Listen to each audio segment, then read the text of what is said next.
تبت يدا أبي لهب أي هلكت يدا ذلك الشر. تبت يدا أبي لهب artinya halakat yada dzalika syirk.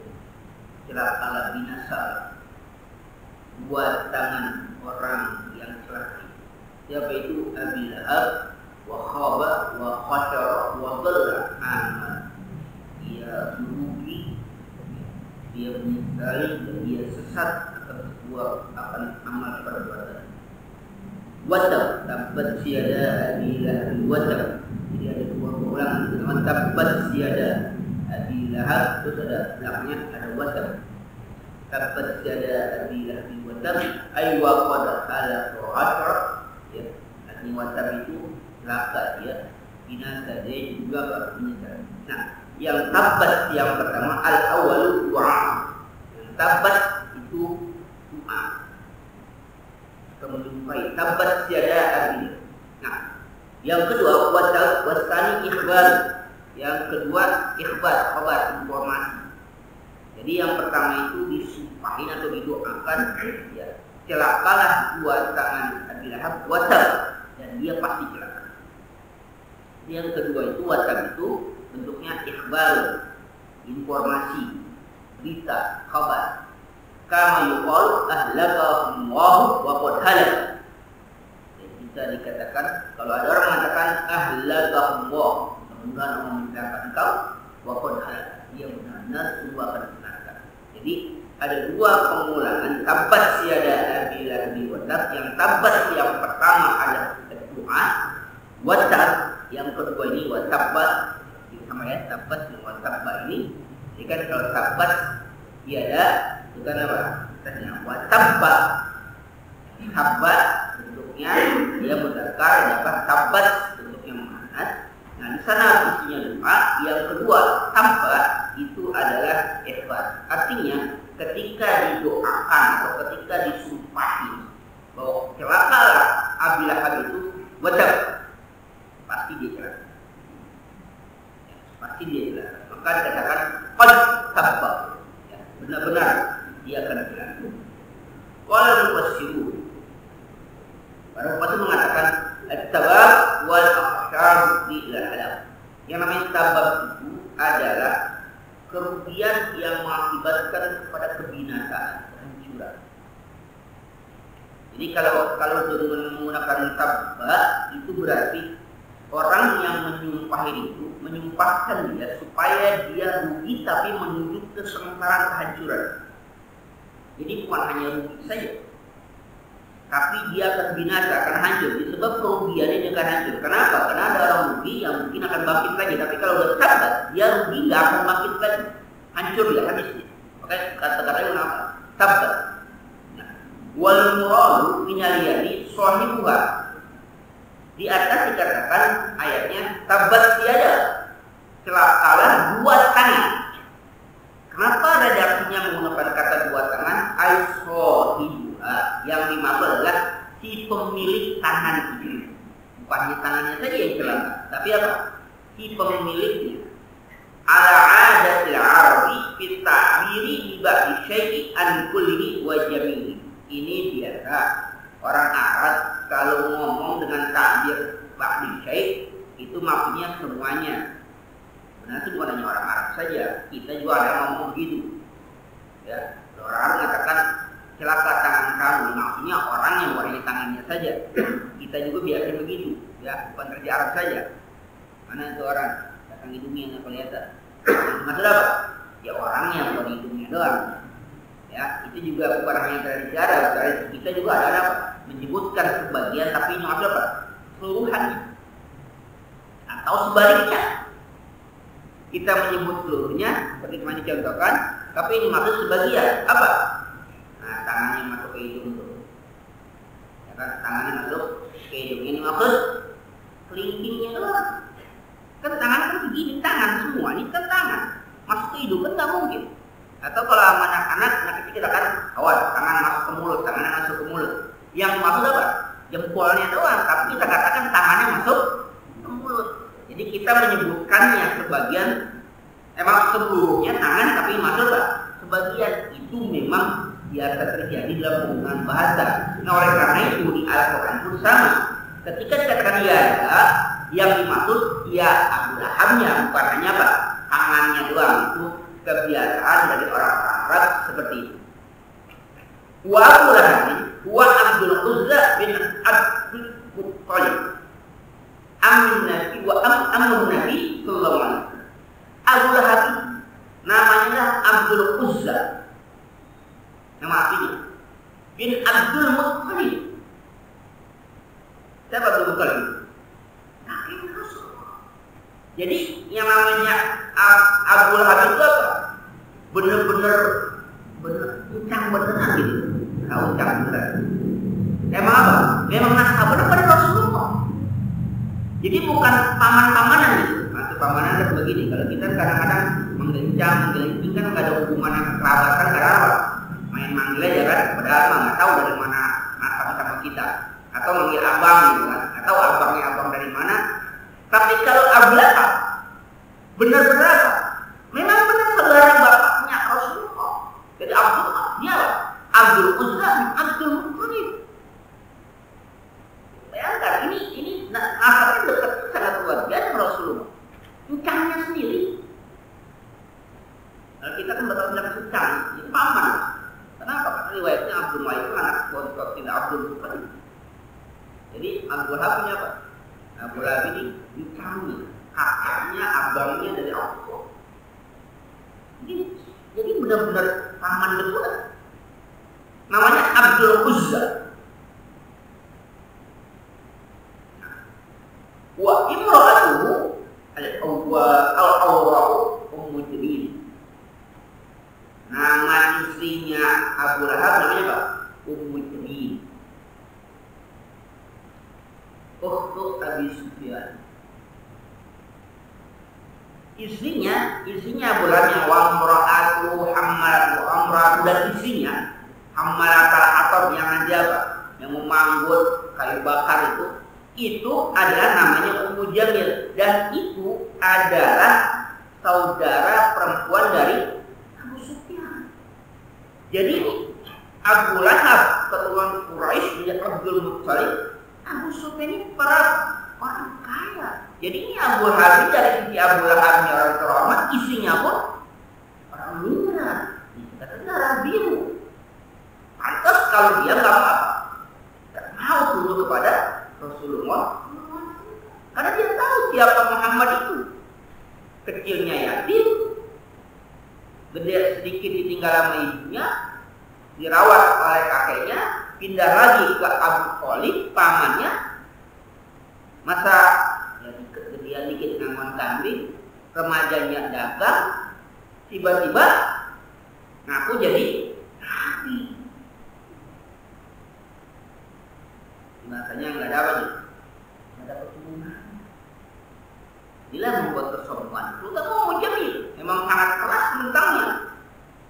Karena dia apa? Garisnya dari Abu Sufyan, saudara perempuan Abu Sufyan. Dia Abu Sufyan tahu sendiri bagaimana galaknya kepada Rasulullah. Nanti dia baru masuk Islamnya ketika Futuh Mekah, walaupun nggak disumpah dari Rasul Abu Sufyan itu. Nanti masuk Islamnya setelah Futuh Mekah. Pada waktu Futuh Mekah. Dia belum lama setelah apa? Rasulullah wafat itu baru Rasul. Nah, Ummu Jamil ini istrinya adalah saudara perempuan Abu Sufyan. Wa qad kana kullu minhuma shadidan adawati li Rasulillah sallallahu alaihi wasallam. Dua orang ini laki bini ini, orang yang paling memusuhi Rasulullah sallallahu alaihi wasallam. Laki bini ini, Abu Lahab dan Ummu Jamil bininya ini orang yang paling memusuhi. Ditanya begitu. Falamma sami'at imra'atuhu ma nazala fi zawjiha wa fiha. Ketika Ummu Jamil bininya Abu Lahab ini mendengar turun surah, turun ayat tentang tabat yada abi lahab wa tab, itu tentang suaminya. Juga dia masuk dalam ayat ini. Ya. Kenapa? Karena akhir ayat apa? Wa imra'atuhu hammalatal hatab. Jadi ketika ayat ini turun dan langsung disebutkan Abu Lahab dan juga dia ada di dalamnya, wa imra'atuhu atat Rasulullah sallallahu alaihi wasallam wa jalisun fil masjid inda Ka'bati wa ma'ahu Abu Bakar radhiyallahu anhu. Dia datang, Ummu Jamil ini bininya apa? Abu Lahab datang pada Rasulullah sallallahu alaihi wasallam dan Rasulullah ada di masjid Masjidil Haram, ada di sisi Ka'bah. Kebetulan Rasulullah bersama Abu Bakar As-Siddiq radhiyallahu anhu. Ini berdua. Kenapa? Karena saat itu Abu Bakar adalah sahabat yang paling dekat dan juga yang sudah masuk Islam. Datang nih Ummu Jamil, bininya Abu Lahab. Datang ke sana, wa fi yadiha qahrun ayqat atau minal jar. Tangannya itu bawa batu. Jadi qahr itu katanya batu apa batunya? Batu gelonggongan gitu. Bukan batu pecahan gitu. Jadi batu ya, kalau kita batu orang, batu itu. Bawa batu. Mau ngapain? Falamma danat minna Rasulillah sallallahu alaihi wasallam akhadha wa basaru an. Falam tara illa Abu Bakar. Maka ketika dia tahu Rasulullah sama Abu Bakar ada di masjid. Yang tempat yang tidur. Ka'bah. Datang nih Abu Bakar. Mendatangi ketika sudah dekat dengan Rasulullah dan Abu Bakar, akhadha wa basaru. Kamu angkat, kamu ambil penglihatannya. Falam tara. Dia tidak bisa melihat illa Abu Bakar, kecuali yang dia hanya Abu Bakar. Padahal Abu Bakar dengan Rasulullah duduk berdua. Datang bawa batu gede. Pas datang dekat, udah deket nih, dia nggak melihat Rasulullah. Yang dia lihat hanya ada Abu Bakar. Anehnya lagi, faqalat, dia ngomong, ya Abu Bakar, balaghani anna sahibaka yahduni. Wallahi law wajadtuhu la darabtu bi hadzal hajar fa. Ummu Jamil ngomong, Abu Bakar, balaghani, telah sampai informasi kepadaku, anna sahibaka yahduni, bahwa teman kamu itu, yang maksudnya Rasulullah SAW, teman kamu itu yahduni, dia telah mengejek aku. Padahal ingat ya, di sampingnya ada apa? Ada Rasulullah. Kita lihat. Teman kamu itu sudah mengejek aku. Wallahi, demi Allah. Ini uniknya nih. Orang Arab. Jadi pada saat itu, dia tidak percaya pada Rasulullah, tapi percaya pada apa? Pada Allah. Tuhannya Allah. Wallahi, demi Allah ada kata-kata. Bukan demi berhala, enggak, tapi demi Allah. Karena emang dia yakin Allah itu Tuhan. Lu kenapa dia nggak beriman pada Rasulullah? Itu tadi akibat apa? Kesombongan. Tertutup hati. Kata Mujahid, demi Allah, lawajatu, kalau aku ketemu dengan temanmu itu, dengan siapa? Dengan Rasulullah. La darabtu bihadzal hajri fawq, akan aku pukul dia. Apanya? Pahu, mulutnya dengan batu ini. Artinya apa itu? Kalau perempuan kalau udah ngambek begitu kan. Hati-hati mau perempuan. Kalau bini udah ngambek makin bini. Makin apa? Sampai bini ngambek. Kalau bini juga kalau ngambek. Iya Pak. Yang diejek, yang dimarahi dia dan kakinya dalam satu surah yang sama. Dalam satu surah itu tabbat yada Abi Lahab itu berakinya. Terus wa maratu dia ngambek, dia marah. Didatangi Rasulullah dengan bawa batu. Apa yang nyampul? Mulutnya. Kata la darabtu bihadzal hajri fa akan aku pukul teman kamu itu dengan batu ini mulutnya. Summan syada. Ini si orang Yahudi, orang Arab gitu. Kemudian dia bernasyid. Kita nyanyi. Apa ini?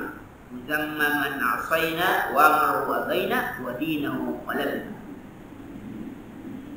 Muzamman manasih, orang yang diapain, yang dicaci, yang diejek, yang dicela. Yang dimaksud apa? Rasulullah semua.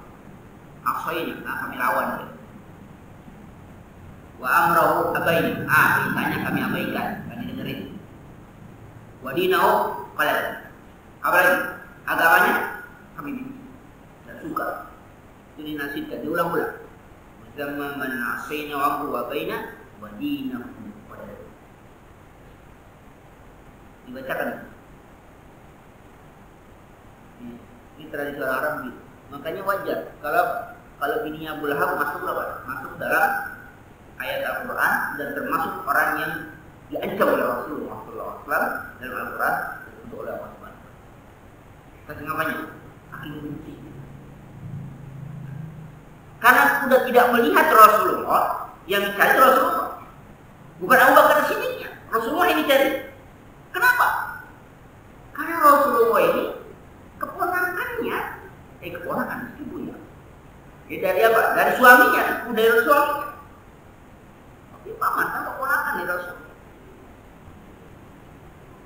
Karena kalau ketemu semua sahabat, udah deh kalau ketemu Rasulullah, kalau ketemu Muhammad, dia apa? Balik lagi. Faqala Abu Bakar. Abu Bakar mengatakan, ya Rasulullah, ama taraha. Abu Bakar, ya Rasulullah, ama taraha. Apakah engkau melihat dia? Dia melihat engkau. Tidak Pak, Rasulullah melihat Ummu Jamil, tapi kenapa Ummu Jamil nggak melihat engkau? Karena ada sama kamu gitu. Qala Rasulullah SAW menjawab, ma'ra'atni laqad akhadallahu basara'ani. Abu Bakar Siddiq ma'ra'atni, dia tidak dapat melihat. Laqad akhadallahu basara'ani, Allah telah mencabut penglihatannya dari. Jadi Abu Bakar nggak termasuk Ummu Jamil nggak bisa melihat Rasul. Tanya jadi amalannya apa ya? Amalannya apa ini? Ada orang yang kita gitu kan datang begitu dengan duit, kita baca ini apa? Dia datang sih tapi apa? Amalan kita. Tapi amalan macam begini orang-orang orang-orang dulu ini memang ada sih dari Abu Dhani juga ada. Itu sering mengamalkan karena waktu itu kebutuhannya apa? Kebutuhan pejabat perjuangan. Banyak para ulama itu dikepung sama apa? Sama Belanda, segala macam. Tapi apa? Rakyat dikepung sama Belanda. Tapi pas dikepung nggak kelihatan. Yang ada murid doang, kiainya nggak ada. Kalau kiainya di situ. Kalau ini apa? Mujizat Rasulullah. Kalau pada ulama ada yang macam ini, ada. Itu namanya apa? Oh. Kalau pada Rasulullah namanya apa? tidak. Tapi kalau pada ulama, kalau ada, ya, cari segala macam, berarti itu paling dia. Ada apa? Ada amalannya yang ketika didatangi sama orang yang soleh tidak kelihatan, padahal di hadapan. Kalau kata Rasulullah, akhadallah basar, apa? Kamu angkat penglihatan. Penglihatan diangkat maksudnya cuman tidak bisa melihat Rasulullah, yang lain bisa, hanya Rasulullah saja yang bisa. Wa kana Quraisy yasubbuna Rasulullah sallallahu alaihi wasallam yaquluna zammaman badal Muhammad. Jadi orang-orang Quraisy akhirnya mengejek Rasulullah itu katakan muzammaman, itu maksudnya muzammaman itu Rasulullah Muhammad. Jadi apa? Muzammaman, orang yang dicaci, orang yang dicaci itu kan Rasulullah. Saking apanya itu, saking bencinya. Dan itu gara-gara Ummu Jamil. Gara-gara Ummu Jamil menafsirkan itu, akhirnya orang Quraisy apa? Ikutin bacaan syair itu untuk mengejek Rasulullah SAW. Gara-gara satu orang perempuan itu rusak semuanya. Orang perempuan apa? Ummu Jamil. Yasubbuna wa yahjuna muzammaman wa Muhammad. Mereka mencaci, mereka mencela muzammaman, muzammam wa Muhammad. Aku ini Muhammad. Rasulullah sallallahu alaihi. Jadi kalau mereka kata muzammaman itu artinya dicela, aku Muhammad. Apa Muhammad maksudnya? Yang dipuji. Kalau mereka muzammaman itu maksudnya ada orang yang dicela, kata Rasul, aku Muhammad bukan muzammam. Apa Muhammad? Orang yang dipuji, bukan orang yang dicaci. Ya Rasulullah nimpalin, aku ini Muhammad bukan muzammam, bukan orang yang dicaci, bukan orang yang dicela, tapi aku Muhammad, orang yang dipuji.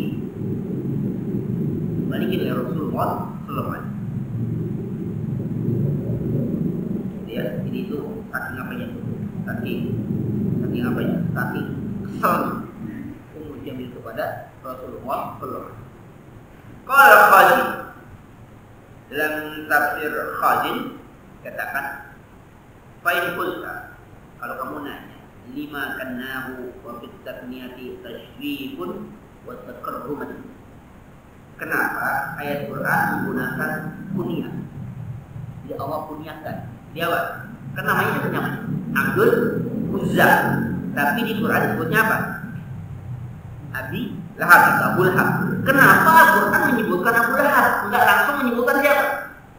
Abdul Uzza saja. Ada pertanyaan nih, misalnya kata Abdul Qadir, kalau ada yang nanya, kalau ditanya, kenapa Al-Quran menggunakan kunyah Abu Lahab, bukan menggunakan nama asli? Nah, kalau ada yang nanya kayak begitu, gimana jawabannya? Sedangkan dalam kunyah itu ada tashrif, buat takarruman, ada unsur kemuliaan berkunyah itu.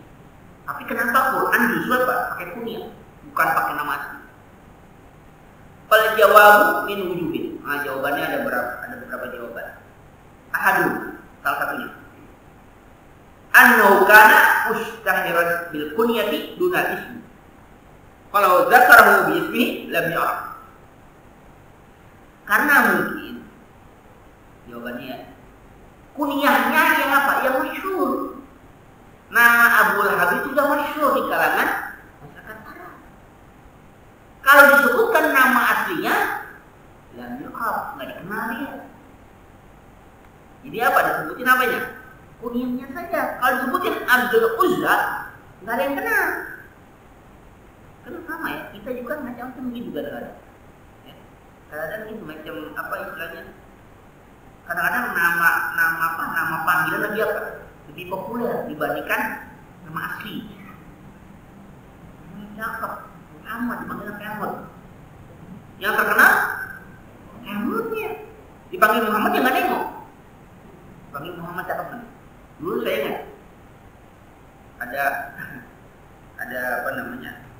Ya tetangga juga. Namanya dipanggilnya Haji Jangku. Haji Jangku. Itu kita dapat undangan, lengkap itu alamatnya kita tahu, semua tahu dan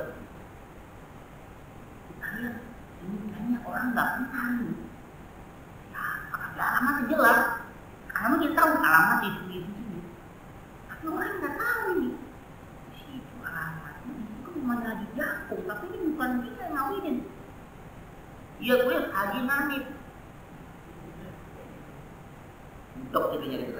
Akhirnya penasaran kan, pas udah ada tenda, udah ada pelampang namanya juga, yang jalan tutup. Undangannya ke sini. Akhirnya kalau balik orang tua pas ketemu kata-kata main di belakang, kau bang di belakang. Kalau orang lu undang main keren-keren nama lu gak kenal. Nama lu gak kenal. Maksudnya bukan gak kenal, emang nama aslinya Haji Nanif. Ya ditulis di undangan Haji Nanif. Kita manggilin Haji Jangkung. Lah kita kondangan, gak tahu kondangan sama siapa ini Haji Nanif siapa, tapi undangan jelas. Alamatnya di sini jelas. Kita tahu alamatnya, jelas kita tetangga. Pas lihat, iya benar di rumah dia. Tapi Haji Nanif itu siapa? Pas ketemu tanya Haji Nanif siapa? Ya saya dulu pakai belagu-belagu nama lu cakep-cakep aja. Bukan namanya asli Haji Nanif. Jadi apa? Yang masyhur lebih terkenal, yang aslinya agak kenal. Ya gitu kan sama kan? Kadang-kadang ada teman kita gitu kan gitu kan. Namanya cakep, Haji Muhammad di sini. Karena udah dipanggilnya apa? Udah kemot, dipanggil Muhammad, agak nengok dia. Karena baru tumben sama Haji Muhammad agak nengok. Tapi kalau kemot, nengok dia. Panggil Muhammad agak nengok. Pasti dia bilang, apa nengok? Lu manggil gua? Iya. Siapa? Ada tuh Muhammad panggil. Ya baru tumben ada orang manggil gua Muhammad. Kemot gitu kan. Ini Abu Lahab lebih terkenal apanya? Kunyahnya Abu Lahab. Jadi nggak ada yang kenal kalau disebut Abdul Uzza. Maka Quran menyebutkan udah kunyahnya saja. Abu Lahab ya semua orang tahu. Itu jawaban pertama. Jawaban yang kedua. Ya, itu jawaban yang pertama. Asani jawaban kedua. Annahu kana ismu Abdul Uzza. Wa udiya ila kunyati lima fihi minasyirki. Lian al-Uzza sanam. Ulam tuduk ila ubudiyah ila sanam. Jawaban yang kedua, namanya Abdul Uzza. Uzza itu nama berhala. Kata Uzza. Uzza itu nama berhala. Jadi hamba berhala yang namanya Uzza. Al-Quran tidak mau menyebutkan itu. Kenapa? Karena kalau itu disebutkan namanya Abdul Uzza, berarti Al-Quran membenarkan ada hamba dari berhala. Jadi kalau katakan Abdul Uzza disebut dalam Al-Quran, maka Al-Quran berarti membenarkan ada bahwa berhala itu, penyembahan berhala itu punya hamba. Jadi Abdul Uzza, dan itu syirik, nggak boleh. Nah, maka Al-Quran menafikan itu, artinya nggak usah disebutin nama itu, karena nama itu nama yang salah, nggak boleh, itu syirik. Maka Al-Quran nggak nyebutin. Kalau disebut Abdul Uzza, berarti Al-Quran membenarkan nama itu. Jadi kemudian udah Al-Quran nggak menggunakan nama Abdul Uzza, sebutlah Abu Lahab. Jadi kalau kita isinya tadi, kalau kita memanggil dengan nama yang nama itu kita tidak suka, tapi kita sebut dengan nama itu, berarti sama saja kita suka. Kita panggilnya dengan nama itu. Nah, kita nggak suka. Kalau kita sebut nama itu, ya berarti kita suka. Kalau nggak suka, ya jangan sebut nama itu. Atau kita tidak suka dipanggil dengan nama panggilan yang kita nggak suka. Tapi kalau kita dipanggil nama itu, kita nengok, berarti kita suka.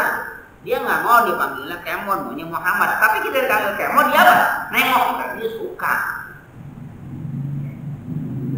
Ya, nggak demen panggil Muhammad, tapi dia dipanggil nggak demen dipanggil Kemon, maunya Muhammad. Tapi dia panggil Kemon, dia nengok, berarti dia suka. Ketika dipanggil Kemon, lu nengok ya. Kalau nggak nengok salah. Nah, Al-Quran nggak menukar Abdul Uzza karena Abdul Uzza nama yang salah, syirik. Uzza itu nama apa? Nama berhala. Nah, jawaban yang ketiga, annahu lamma kana min ahli nari wa ma'ahu ilan nar wa naru dhatul hati wa faqathahu kunyatuhu wa kana jadiran biayyukar. Nah, jawaban yang ketiga disebut Abu Lahab karena dia sudah dipastikan disumpahi oleh Rasulullah dan juga masuk dalam Al-Quran, dia akan masuk neraka. Dia penghuni neraka. Bukan dia aja, hartanya juga. Dan yang neraka itu Dhatul Lahab. api neraka itu punya apa? Kalau api itu apa? Apa namanya kalau api itu lidah api yang bolak-balik. Apa? Ini api nih, saking panasnya kan apa? Dia mau apa namanya menjilat-jilat. Nah, api itu punya apa? Punya jilatan api, maka dia dikatakan api. Nah, jadi karena dia sudah dipastikan masuk neraka. Nanti kita lihat ceritanya bagaimana bisa dipastikan masuk neraka.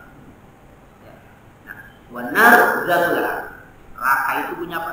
Punya jilatan api. Yaitu apa? Sebut apa? Lahap. Jadi apa? Sesuailah namanya dengan apa? Akibat perbuatan. Jadi namanya dengan akibatnya apa? Sesuai. Ya, kayak Abu Hurairah, Abu itu bapak, Hurairah kucing. Kenapa? Abu Hurairah sekarang sama kucing. Sesuai. Kayak tadi namanya Nani panggilnya jangkung. Nah, sesuai. Orangnya memang jangkung. Memang orang jangkung bener. Memang orangnya jangkung. Kan panggil apa? Tapi tetap aja pas pulang haji. Ya haji, jangkungnya dibawa juga. Jadi haji, jangkung. Kadang juga ada yang pendek haji, pendek. Kalau ada yang pendek juga. Itulah orang kita tuh begitu. Ya, apa? Sesuai dengan apa? Nah, apa selera, apa sesuai kondisinya gitu. Kadang apa?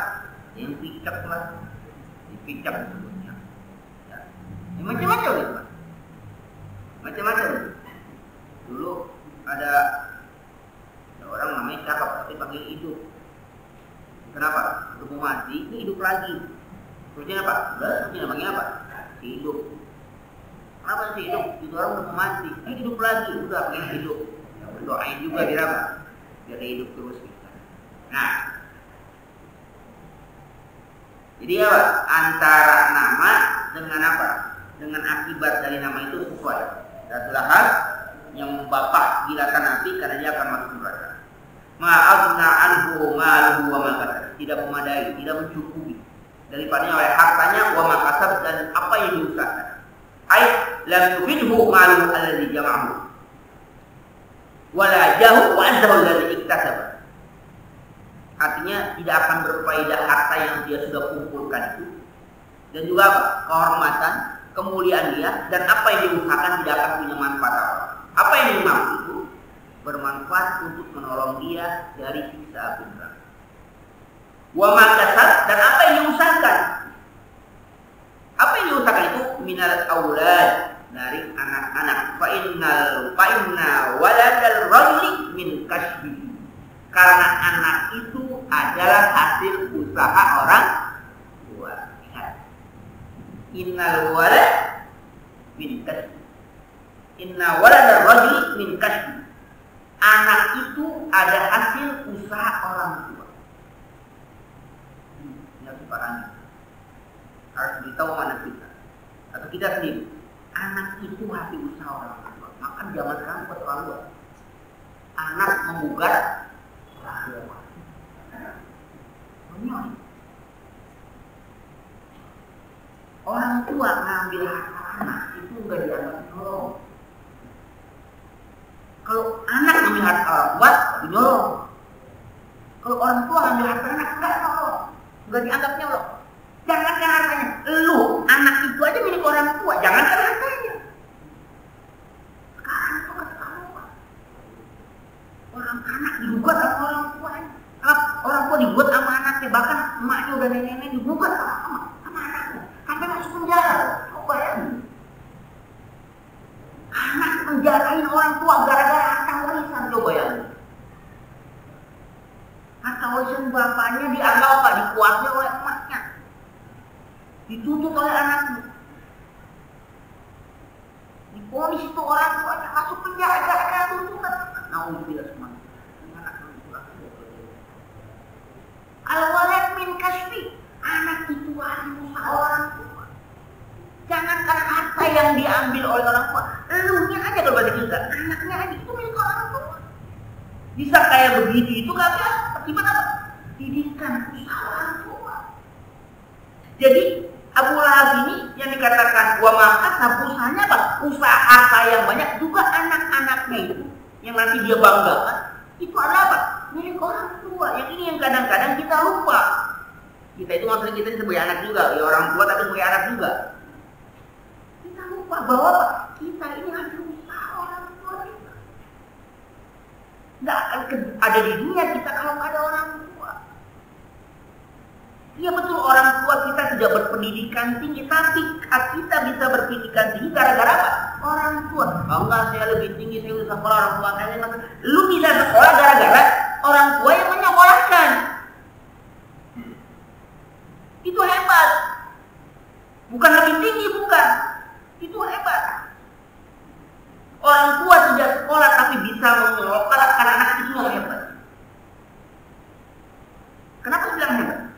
Kalau orang tuanya, misalnya orang hebat dia, sekolahnya sampai sarjana S1 misalnya, terus anaknya S1 juga, sarjana juga, itu apa? Biasa. Kenapa? Ada apanya? Ada jalan yang diikuti. Sekarang orang tuanya nggak sekolah, buta huruf lagi, tapi punya anak yang bisa apa? Sekolah sampai jadi sarjana. Nah itu hebat, luar biasa. Kenapa? Karena orang tua nggak punya jalan bagaimana anak itu, karena nggak pengalaman apa-apa, dia nggak tahu apa-apa, sekolah itu nggak tahu, tapi anaknya bisa sekolah, itu berorang tua yang hebat. Kalau orang tuanya sekolah, anaknya sekolah, biasa. Karena orang tuanya pernah ngalamin sekolah, tapi orang tuanya nggak pernah sekolah, anaknya bisa sekolah, bisa jadi sarjana, itu baru hebat orang tua. Maka jangan belagu jadi anak. Kan kadang-kadang baru sekolah tinggiannya belagu banget, orang tuanya nggak, baru mulai sekolah, bacanya nggak bisa. Ini kan itulah yang kalau kita kan bukan sangat apa, sangat menekankan bagaimana baktinya anak pada orang. Birrul walidain itu masya Allah. Ini yang sekarang ini yang hilang terus. Sadar kita, al-walad min kasbi, anak itu hasil usaha orang tua. Kita tuh jadi begini karena orang tua. Maka jangan lupa, walaupun orang tua kita sudah wafat, kadang-kadang jarak sampai ke Madura, jarak sampai ke ujung kulon sana, tapi bapaknya nggak pernah dijarah. Ingat ini. Akan ada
sekali lagi ini perlu saya camkan, kita memberi kepada anak-anak atau kita sendiri, kita ini adalah hasil usaha.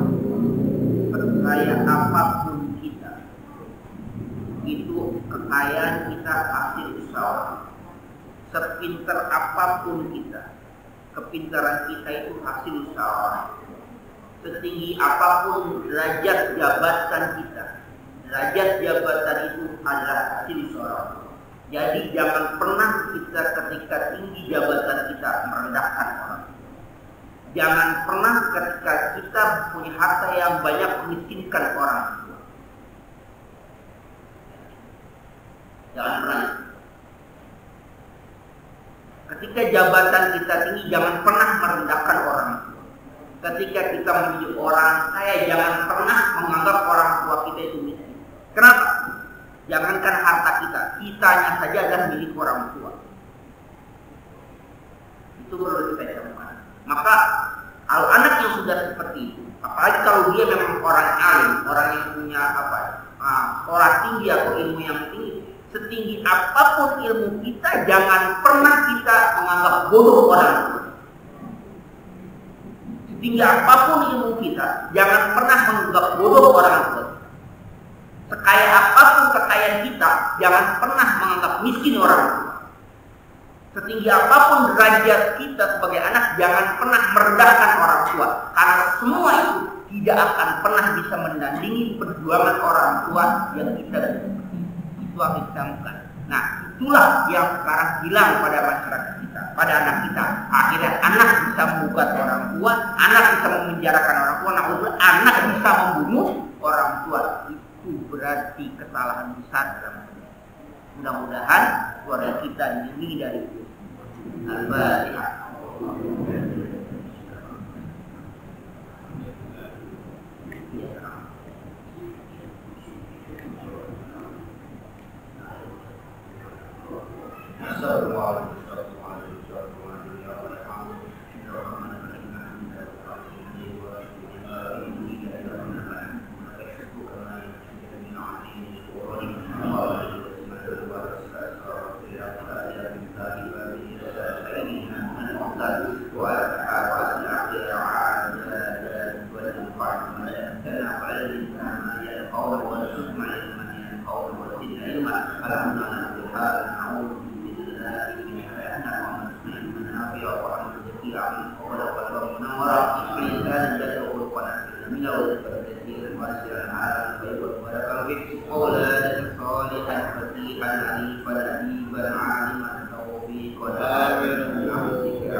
وأجرنا من خزي الدنيا ذوي العقبة